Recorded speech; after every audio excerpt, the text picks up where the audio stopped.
Hey there, I'm here to give you a quick guide to digital marketing success. First things first, understand your audience. Who are they? What do they need? Research and create buyer personas to get inside their heads. Next, content is king. Create valuable content that educates, entertains, or inspires your audience. Blog posts, videos, podcasts, you name it. Consistency is key here. Keep delivering quality content and they'll keep coming back. Now, let's talk about SEO.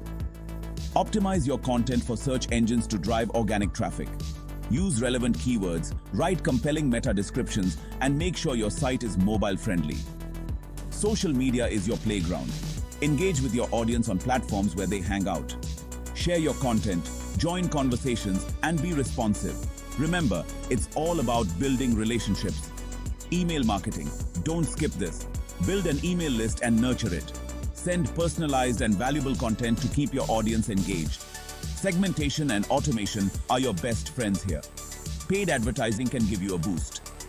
Invest in PPC campaigns, social media ads, or influencer partnerships. Track your ROI and make adjustments as needed.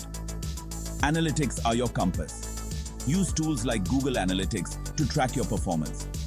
Understand what's working and what's not, and refine your strategy accordingly. Lastly, keep learning and adapting. The digital marketing landscape is always evolving. Stay updated with the latest trends and best practices. That's it for now. Start implementing these tips and watch your digital marketing efforts soar. For more in-depth tips and strategies, stay tuned. Take care and happy marketing.